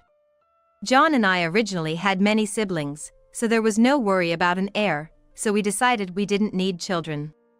Both of us loved kids, but weren't keen on actively caring for them. Besides, we loved our freedom to travel and enjoy drinks. We often found it heartwarming to see families with children, but it was never more or less than that. When Emily announced her pregnancy, John's attitudes started to change. He quit smoking because Emily said she couldn't stand the smell, and even offered to drive her to doctor's appointments using his vacation days. I warned him, George might get upset if you're always with Emily. But John argued back. You have work, don't you? She's our childhood friend and she's reaching out for help. You're heartless. I said. I've been buying things and helping where I can, but going with her to the obstetrician is crossing the line. When I said that, John frowned. And then, he glared at me. Why? Because Emily wants it, right? She says she's anxious about the checkup. I can't just let her go alone. If she's anxious, all the more reason for George to go with her, right? If you go with her every time, it's almost like you're the father of the baby in her belly, John. Jealous? You're not gonna get pregnant anyway, so what's the problem? He didn't take my concerns seriously, and instead started to snap, saying I was being annoying. We'd hardly ever had a fight during our marriage, but things changed when Emily got pregnant. Our arguments increased. And that didn't change even after Emily gave birth. In fact, John started spending even more time with Emily and their child, Emma. But when Emma was 6, an incident occurred. It had to do with the attendees of Emma's graduation ceremonies. The day before the graduation, John suddenly started rummaging through the closet. John, what are you doing? Have a meeting tomorrow? John's workplace had a casual dress code, but there was a rule to wear a suit during client meetings. So, he always kept a few suits ready, but they were all thrown on the bed now. No. Just trying to decide what to wear for the graduation ceremony. What? You're seriously thinking of attending the graduation? Yeah, George can't make it, Emily asked me. Wait. That's absurd, no matter how you look at it. I inadvertently raised my voice in denial. Immediately, John's face turned sour. I knew he occasionally picked Emma up from kindergarten, and I had done so myself when asked. Yet, it was nonsensical for a childhood friend, who wasn't even a biological parent, to attend a graduation ceremony. What, you still doubt me and Emily? I'm disappointed that you can't even help out. That's not the point. Anyway, I'm attending the graduation tomorrow, so iron a shirt properly. John said that and abruptly ended the conversation, leaving me behind and going to the bedroom. I had no choice but to call Emily. "Hello, Emily? About tomorrow." Sorry about tomorrow. I'm borrowing John." "But won't George be upset about the graduation attendance?" "Sarah, what are you talking about? Obviously, I haven't told George that the graduation is tomorrow. I'll tell him after the ceremony." I was shocked to learn that George didn't know about the graduation schedule. Upon further questioning, it seemed that Emily hadn't informed George about any of the kindergarten events so far, and John had been acting as the father at the kindergarten, which made me dizzy with its selfishness. "Wait a minute, Emily, isn't that extremely unreasonable? It's disrespectful to George, and just because he's a childhood friend." What's wrong? Sarah, you're scary. Well, see you tomorrow." "Wait, Emily." I was trembling with anger at Emily, who unilaterally hung up the phone.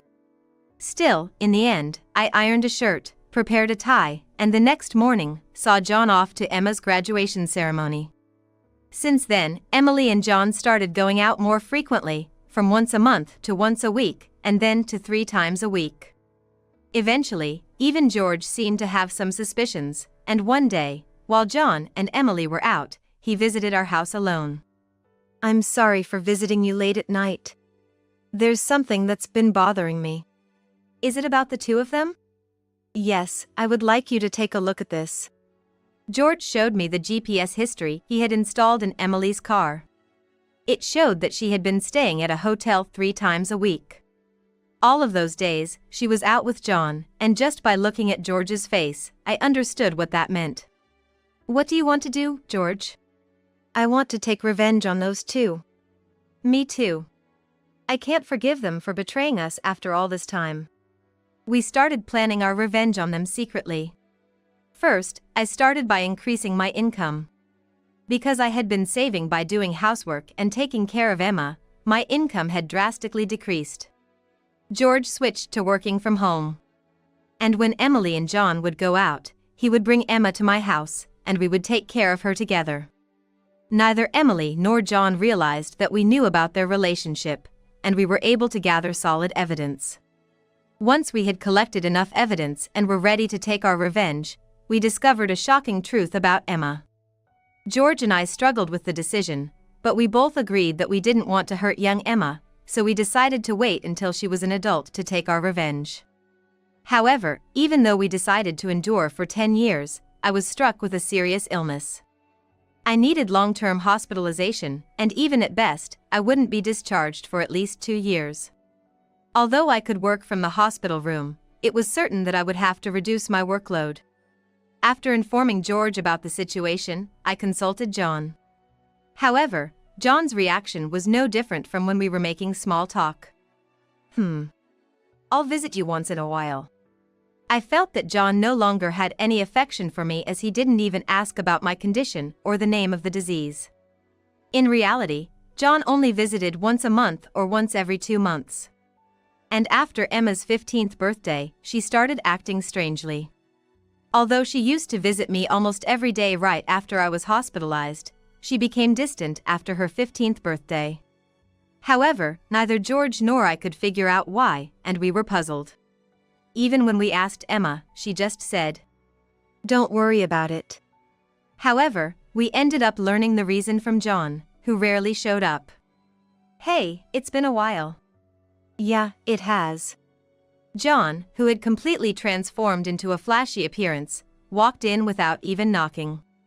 After not seeing him for a month, John just thrust a divorce lawyer's business card at me without even asking, "Are you okay, or how are you feeling?" "Divorcing a wife who doesn't work. Pay me $1,000 a month as alimony. That's the deal. So, take care," John said, grinning from ear to ear. Beside him, Emily wrapped her arms around John's with a similar expression on her face. "Fine, let's divorce then." I casually agreed, which seemed to surprise John for a moment, but he quickly exchanged smiles with Emily. It was good that John wasn't the type to think too deeply. That's why my plan worked so well. After receiving a notification that the divorce was finalized from John, I decided to start my revenge plan against the 2 of them. I will make them cry as a celebration of my recovery. I promptly started to take action. First, I contacted George to transfer hospitals. Then, I informed my lawyer that they would be mediating between the two parties from now on. George also began to act at the same time. He moved near my new hospital with Emma. And he started to visit me frequently. Emma still had a gloomy expression, but I was happy that she came to see me every day. Most of my belongings were already in the hospital room, so I told John to dispose of the rest. I didn't want to bring anything that the two of them might have touched into my new life. Once the hospital transfer and George and Emma's move settled down, I received a call from John. I had only left my seat for a few minutes, but my smartphone already showed 30 missed calls. I answered the phone, feeling exasperated. What? Hey, what the hell is going on? I could hear the voice of a troubled real estate agent behind John's panicked voice. I also heard Emily yelling, which made me feel sick. What do you mean, what's going on? It's obviously about the house. Why do we have to move out? John shouted at me as if it wasn't his fault at all. I replied to him coolly. Obviously, because that's my house. Huh? John seemed to have completely forgotten, but the truth was, the house we lived in was a room I rented as a workspace when I started to make a living as a freelancer. At that time, I didn't have enough income to maintain two houses, and John didn't have enough income to live alone. So, he ended up moving into my place. Therefore, John had never paid the rent or utility bills for that room. Although I received some money from him for living expenses, it wasn't enough to maintain the place. Unfortunately, that room was already cancelled. It was far from the hospital I transferred to, so I had processed the cancellation the day after submitting the divorce papers. I didn't inform him because the real estate agent, who knew the situation, said they would contact him. George and Emma suddenly disappeared, and our house was sold. What are we gonna do about our new house? I don't know. Maybe stay in a business hotel for now? As I turned on the speaker and started working, John yelled in frustration. Don't screw with me. However, he seemed to remember something and started speaking in a more soothing tone. Well, whatever. When will you transfer the money? We're running low on cash. What are you talking about? Huh?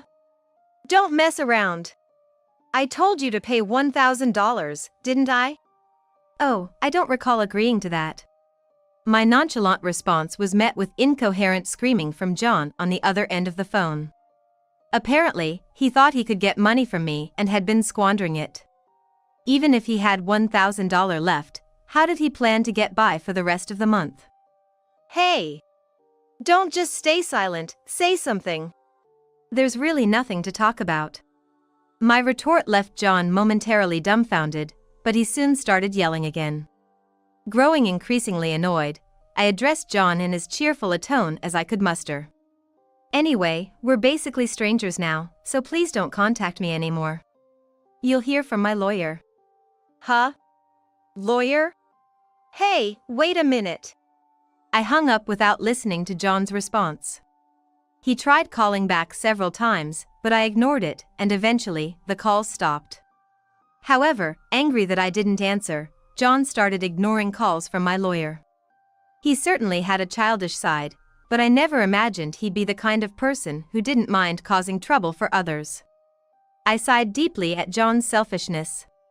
A few months later, after a temporary discharge from the hospital, I visited John's parents' house. In front of me were John and Emily, both looking small and trembling. You, telling my parents is a low blow. Oh, I just reported that we got divorced. John glared at me in response to my answer, but he shrank back under his father's stern gaze. Actually, I had a great relationship with my in-laws, even visiting and dining with them when John wasn't around. Despite being so well loved, I felt it was wrong not to share the details of our divorce, so I went to visit them. Is it true that you're remarrying Emily? Yes, it's true. Emily, Emma, and I are going to start over as a family. What are you talking about? Your only family is Sarah. She's not my family anymore. John's words made his father frown. With a look that seemed to say, "Give me a break," John shook his head a few times, then handed me a piece of paper. It was a bill from a nearby luxury hotel. "What's this?" "It's the bill from the hotel we stayed at." John, acting as if it was obvious, pointed at the bill on the table, then suddenly collapsed. Ow, what the heck, Mom? I didn't raise you to be like this. My mother-in-law, gasping for breath, was met with a look of disbelief from John. Next to him, Emily wore the same expression. Why are you so angry? It's just that the family is changing because I'm getting married. Plus, you'll have a grandchild. A blood-related one at that. Aren't you happy? You two didn't. My mother-in-law, looking as if she couldn't believe what she was seeing, glanced at Emily, then turned her gaze to me. Both my in-laws understood that I didn't want children and still treated me as their own daughter. Of course, they treated Emily, my childhood friend, similarly, but there was always a boundary between a daughter-in-law and a friend. I remembered Emily often complaining about that. So, I was certain my mother-in-law wouldn't be happy about this situation, and Emily should have known it too. You doted on Emma, right? It'll be your grandchild, so you'll be happy, right? It's because she's a child I've known since she was little. Oh, but half of her blood is from John, right? Even after all this, Emily, showing no sign of remorse and acting as if she couldn't understand the problem, gave me goosebumps. At that moment, someone who had been silent until now spoke up. Enough already. It's disgusting. Huh? Emma? Emma, who had been playing with her smartphone in the corner of the room, spoke to Emily without looking up. The room fell into a stunned silence. My dad is the only one I consider my father. Whether we're related by blood or not, he's the only one. But, you know, John has always been the one to attend your school events. I heard everything from Dad. How he was always informed of the event dates after they were over. How eventually, even the events themselves were kept from him. But Dad always said I was his daughter. So, I am his daughter, and I will never be yours. Emma glared at Emily as she said this. Then, sitting beside me, she switched to a more concerned tone. You know, when I found out about this, I thought you would hate me. But Dad said that wasn't the case, so I came here today. Emma, I love you so much. You were so kind to visit me every day while I was in the hospital. I was really happy. Sarah! Emma, perhaps relieved of her anxiety, teared up and hugged me tightly. It might indeed be a child resulting from an affair between John and Emily. Yet, it's a child I've taken care of for 15 years, there's no way I don't have affection for her. Speaking of which, Emily, weren't you curious why I wasn't surprised when I found out Emma is John's daughter? Ah. Emily looked startled. Before she could speak, a new person entered the room. We knew from the start. 10 years ago, actually. George! Emily started to panic when George suddenly appeared. Understandably so, as she had recently unilaterally demanded a divorce, citing irreconcilable differences. I was shocked when you mentioned divorce. Oh, and unfortunately, you're not divorced yet. The divorce papers are still here. Didn't you notice? What? I figured it wasn't in Emily and John's nature to confirm things, but I couldn't help but be stunned that Emily, despite the 100-day waiting period for women to remarry, hadn't noticed for months. So, Emily is still my wife, and Emma is still my daughter. Well, soon there won't be a wife, though. Wait, what do you mean? A 15-year-old can choose their parent. That's not true. Emma wants to be with Mom, right? Emily said that and looked at Emma. Emma frowned at Emily and held my hand. Emily was speechless at that and glared at me. Then, John suddenly burst into laughter. So that's what it is. You two are together, huh? But too bad, isn't it impossible to live on George's salary alone? Can you stop making weird assumptions? Also, it seems George earns double the amount you think Emily knows about. Huh? It's probably a bluff, lol. Besides, it's impossible for you to work while dealing with your illness. You'll just die miserably somewhere. This time I laughed at John's huge misunderstanding. John, seeing me suddenly start laughing, was getting frustrated. You didn't know about my income, did you? Huh? It's probably just a bit more than a part-time job. No, it's different. My annual income is $500,000. Huh? John's eyes and mouth were wide open in shock. Emily was also stunned. In fact, over the past 10 years, I had become a popular children's book author, and my income had skyrocketed from essays, interviews, and the like. Moreover, a film adaptation is planned soon, so my income is skyrocketing. Liar! Oh, do you want to see this? I said that and showed Emily my bank account screen. It clearly showed a large amount of money being deposited every month, and Emily was at a loss for words when she saw it. Sarah, let's, make up. Huh? What are you saying? Emily was furious at John's words, blinded by the money. I watched them blankly and then opened my mouth. Well, if you want to get married, feel free. Oh, and I'll definitely take the compensation for damages. Sarah, wait, Sarah. Ignoring John's words, I took Emma's hand. And after saying goodbye to my in-laws, I left their house.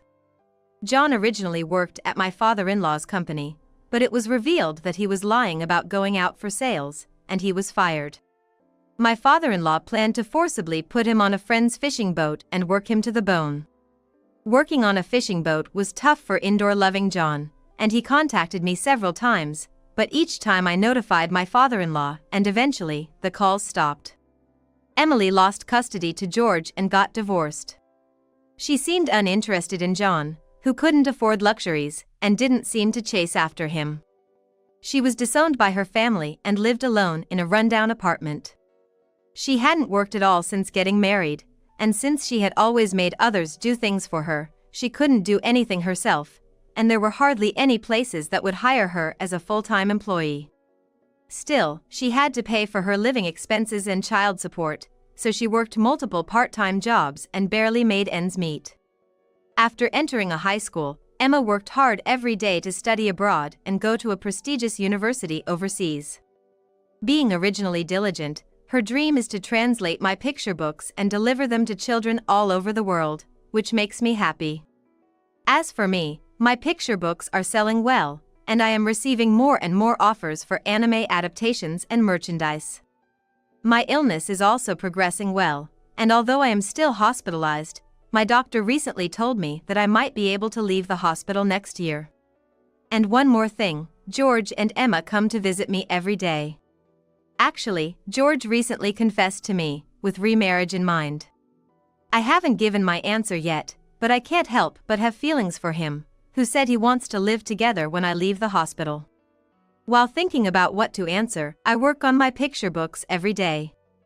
Hoping for a happy future for us, I weave stories again today.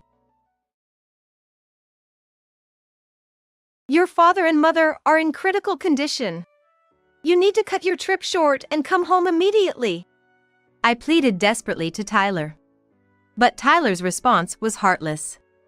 I'm on a trip with my colleagues. Handle it on your own. You're probably exaggerating anyway, right? I'm busy, so I'm gonna hang up now. Later. Hold on a second. I tried to reach out to Tyler, but he hung up on me. 2 weeks later. When Tyler came home without any remorse, I spoke up. Both their funerals are over. What? Tyler froze with a puzzled look on his face. What do you mean by both their funerals? Are you trying to play some sick joke on me? He asked me frantically. It's not a joke. Didn't I call you 2 weeks ago that your father and mother were critically ill? I answered Tyler's question. But why so suddenly? Tyler was at a loss for words. My name is Jessica Atkins. I'm 56 years old and a full-time homemaker. I used to work in the administrative department of a major company, but I left the job when I got married. I met my husband Tyler during college. When I became a college student, I joined the tennis club. The reason was simply because a friend invited me. I had never played tennis before. I just wanted to have fun and make friends. That was the feeling when I joined with, but reality was different. At that time, Tyler, who was the head of the tennis club, was a strict guy aiming for national tournaments. For Tyler, it didn't matter whether you had experience or not. It was all about skill. Every day, Tyler would relentlessly serve the ball during practice, and if you couldn't return it, he'd berate you. Being a novice, I couldn't even make contact with the ball using my racket. And Tyler would scold me for it. Jessica, are you kidding me? You're just in the way. Go pick up the balls or something, Tyler said, effectively kicking me off the tennis court. I felt so humiliated by Tyler's insults. I was always relegated to just picking up balls, barely ever holding a racket. Out of sheer frustration, I practiced my tennis swings and form even at home. Perhaps my hard work eventually paid off. One day, as usual, Tyler served the ball, but this time, I managed to powerfully return it. Tyler, seemingly having expected me to miss, stared in shock. But in the next moment, he exclaimed, "Jessica, that was incredible," with the biggest smile on his face. It was in that instant that I unexpectedly fell head over heels for him. After that, Tyler continued to be strict, and I kept trying to keep up with his intense training regimen. And then, one day after some time had passed, it was at an evening out drinking with friends. In our group, we have a get-together once a month. The purpose is to deepen our friendships, even outside of our group activities. On the way home from one of those gatherings, I happened to be alone with Tyler. Out of the blue, he confessed his feelings to me. "I've fallen for you, Jessica. I want us to be together." I was taken aback. Tyler had never shown any signs of affection towards me. But I had feelings for him too. So, I replied, "I like you too. Let's give it a shot." That marked the beginning of our relationship. Tyler wanted to keep our relationship a secret from the club members, so as not to affect the team morale. Still, I was so in love with Tyler back then, I was just happy to be with him. We continued dating even after we both graduated from college, and we got married when I was 26. At Tyler's request, I left my job upon our marriage. I'll always be by Tyler's side from now on. Back then, I was head over heels, daydreaming about a dazzling future with Tyler. 30 years have passed since Tyler and I got married. In the early days, we went on frequent dates and were very close. But, after 30 years, things had become somewhat routine. Even I stopped caring as much about my appearance as I used to. Back in my 20s, I used to wear trendy clothes and was pretty fashionable. Every time I went on a date with Tyler, I remember putting on a full face of makeup. But look at me now. As long as I'm dressed, I don't much care about coordinating outfits. I've grown to love loose skirts with stretchy elastic waists more than those with zippers. Now that I'm a stay-at-home wife, I rarely see other people, so I go barefaced from morning till night. I can't even recall the last time I wore makeup. Some might think I've let myself go. Comparing to my 20s, my body has changed quite a bit. I was fairly slim back then, but not anymore. I've put on weight and now resemble the before pictures you see on weight loss shows. Maybe this change in appearance is one of the reasons our relationship has become routine. Gradually, I feel like Tyler's view of me has shifted from wife to mom. Even though I'm not his mother, he occasionally jokes, "Mom, can I have another coffee?" By the way, my mother-in-law is still around and lives in an apartment about a 10-minute walk from our house with my father-in-law. So, we live close by but separately. My in-laws are wonderful people and always show concern for me. Because they are so caring, I wanted to be there for them, so I visited them often. But lately, my in-laws' health has been declining. My father-in-law has been battling a serious illness, and the doctors say there's not much more they can do. Tearfully, my father-in-law told my mother-in-law and me, "I want to spend my last days at home." So, he was discharged from the hospital and is now receiving palliative care at home. Looking after my father-in-law on her own, My mother-in-law seems exhausted and her expression has darkened. Being a stay-at-home wife, I help with my father-in-law's care almost every day, but living with him must be tough for my mother-in-law. It's hard, Jessica. Just for one night, could you stay with us? She asks with a vulnerable expression. I'm sorry. Tyler comes home at night. It hurt, but I had to turn my mother-in-law down. I see. Upon hearing my refusal, my mother-in-law murmured with a look of despair. Every night, I have to take care of Tyler. Tyler is quite the dominant husband and doesn't lift a finger to help around the house. He just throws his dirty socks anywhere. Of course, dinner has to be ready and warm by the time Tyler gets home. Leftovers are absolutely out of the question. If he finds out, there's no telling how much he'll lash out. Once, I couldn't get home in time for Tyler's return because I was taking care of my father-in-law. The moment I got home, Tyler, with a face as red as a beet, yelled at me. You should prioritize me over my dad. I'm your family, remember? I wanted to point out that my father-in-law is also his family, but I kept quiet. Because if I had argued, Tyler would have just shouted even louder. Because of things like this, I always have to prioritize Tyler. Every day feels so constricted. Being a stay-at-home wife, I feel guilty and can't stand up to Tyler. I couldn't help my downcast mother-in-law, and could only look at her with concern. Lately, Tyler's been coming home late a lot. And Tyler never lets me know. Sometimes he even comes home on the last train. Today too, Tyler got home past midnight. I'm back! Tyler greeted me cheerfully. His face was red, and he seemed a bit tipsy. Did you go out drinking again? You've been coming home late a lot lately, I said, holding the bag Tyler handed me. It's my money, and I'll spend it however I want. You're just a stay-at-home wife, so you should just obey me. Tyler retorted gruffly. But don't you think it's too frequent? Who are you going out with every time? Their families might be worried too. I hesitantly asked Tyler. Maybe Tyler's been forcing people to go drinking with him. Tyler's been with the company for a long time and holds a position of authority. It's hard for most to say no to someone like that. Tyler then replied with a smug smile. It's all good. I just always drink with the same coworker. Plus, the guy lives alone and is single. He's always happy when I buy him a drink. Tyler said, smugly. I couldn't say anything back, being a stay-at-home wife without much say in matters. Then, I had an idea and decided to talk to Tyler about it. Could you let me know in advance when you're gonna go out for drinks? Your mom seems really stressed out. And your dad's condition isn't great either. I'd like to be there for them as much as possible.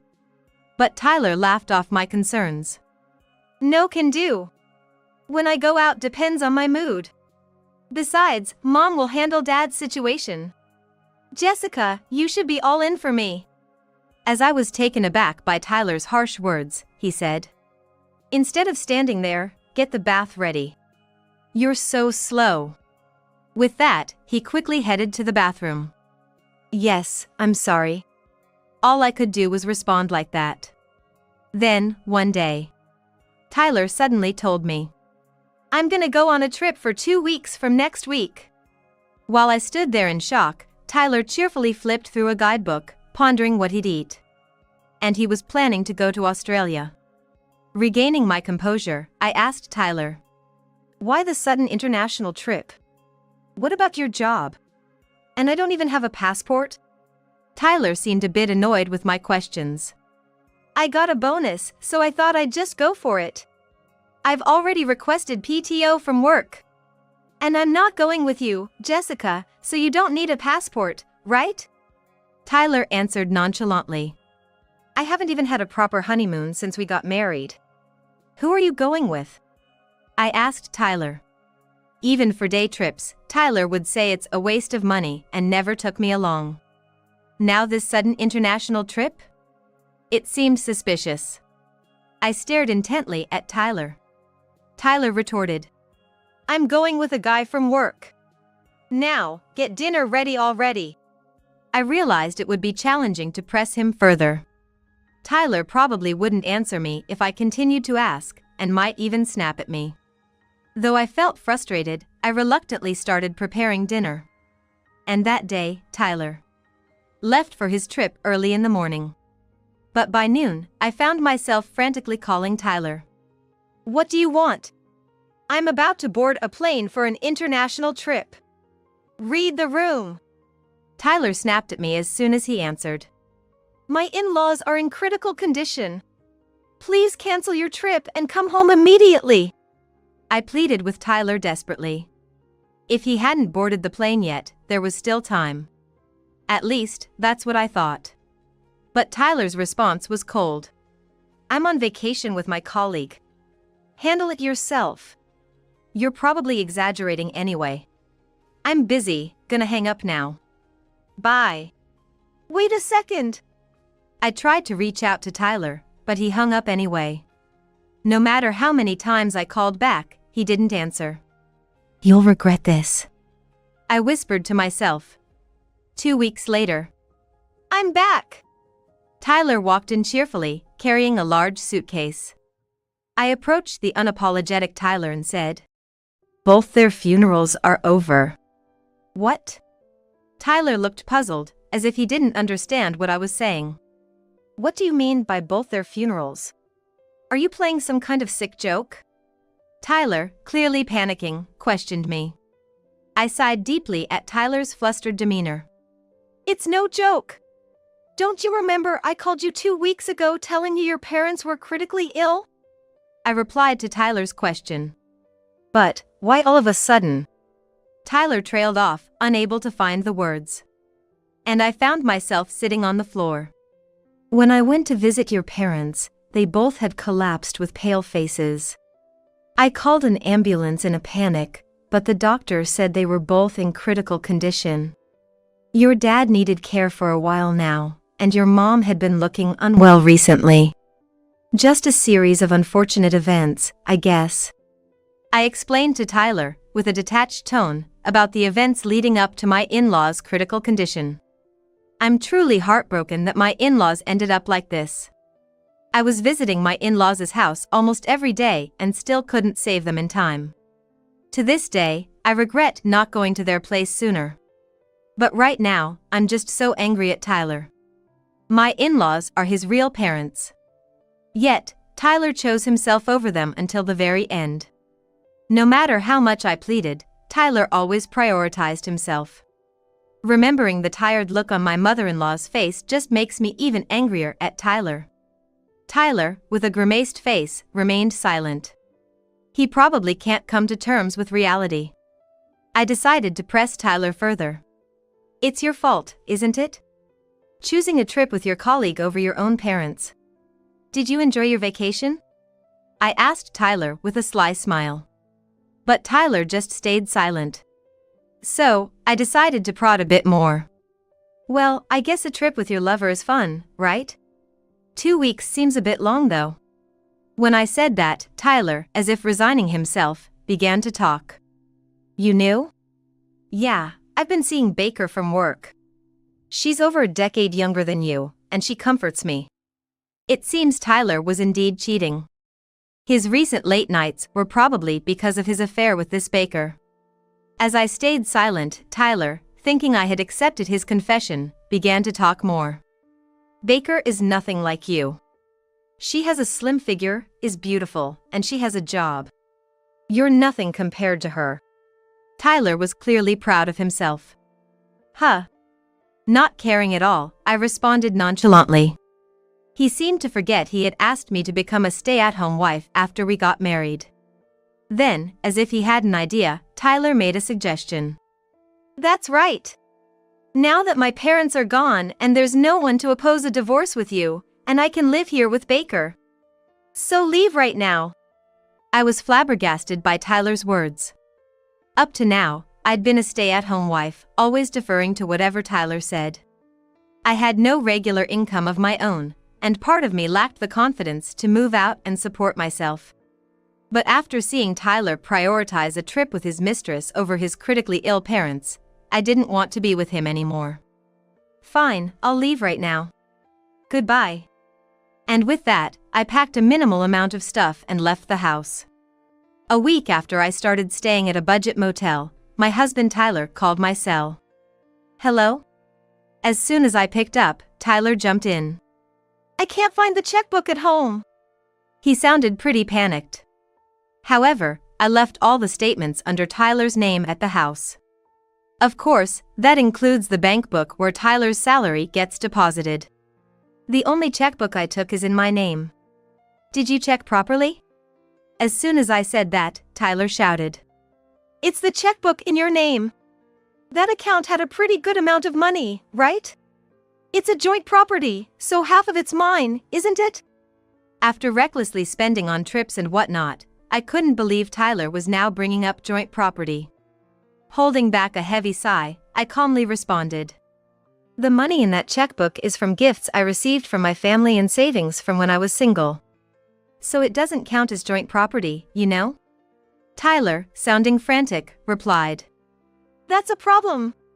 I nearly spent all of my last month's salary and bonus on the overseas trip.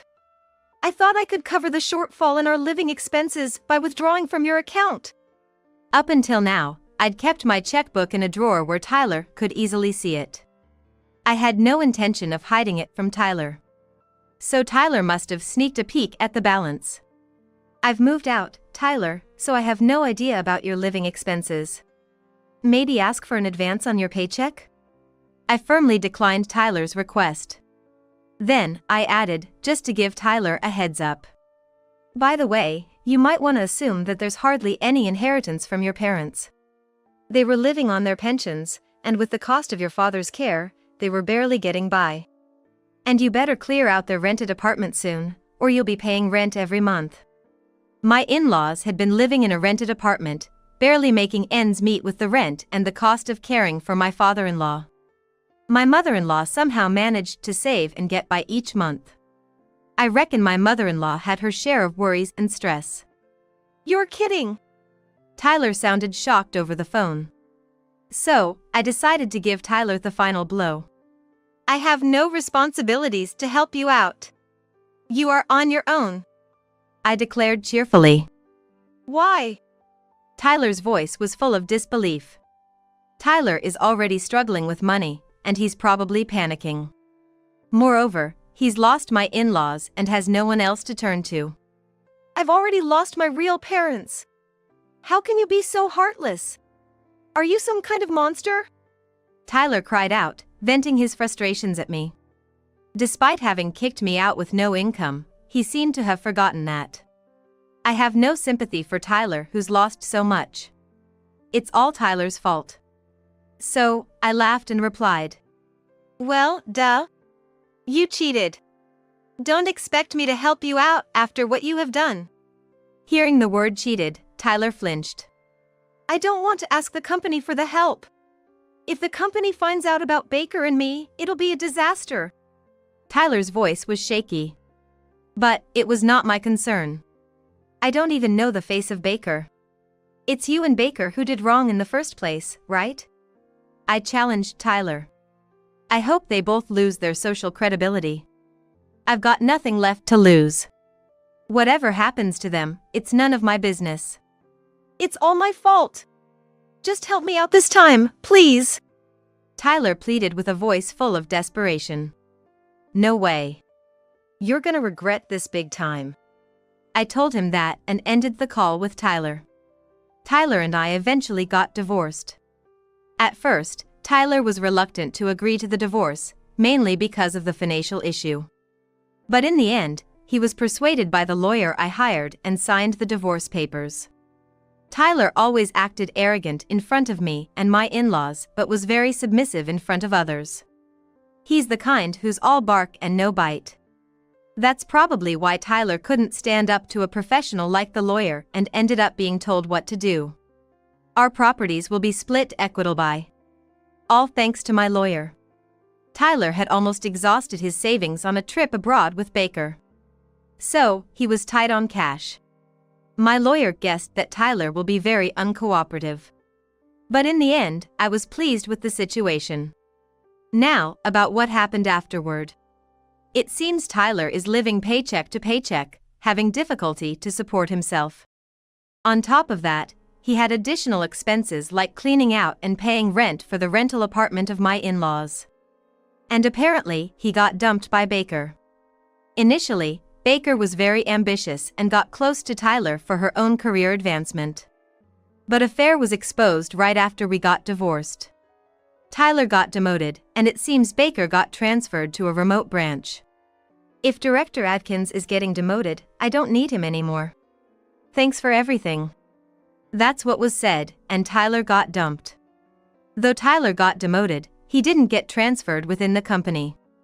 So, he seems to be feeling out of place and uncomfortable. Now, being dumped by Baker and all alone, Tyler has contacted me through my lawyer. I messed up. I broke up with Baker, so I want another shot with you. That's what I heard through the attorney. Since I've already blocked Tyler's calls, it seems like his only option is to relay messages through the lawyer. Knowing Tyler's usually timid nature, the fact that he's pleading with the lawyer like this tells me he's really backed into a corner. On top of that, he's been saying things like, I'm seriously out of money right now. Can you lend me some from your savings back when you were single? Please! Making demands that don't benefit me in the slightest. Even the attorney seemed taken aback by this and relayed it to me with a chuckle. I guess Tyler's gonna have a tough life from here on out. Frankly, I hope he continues to struggle and squirm. By the way, I got in touch with Baker through the lawyer, and she responded in a very respectful way. I was told, through the lawyer, that she said, When I was with Mr. Tyler, my expenses were quite low, so I had fun with his money. But it did not last long. Please tell her I deeply regret everything. It seems she was never really interested in Tyler, just his position. Tyler was head over heels for Baker, and to see him ruin his life over it, it's quite pitiful. Thinking of Tyler's misfortune made me smirk. Since then, I've decided to get back to work. Would you believe it, I took a part-time job at a convenience store. It's my first time in customer service, but it's surprisingly fun. I was initially worried about being on my feet all day. But once I started, time just flies, and it's a blast.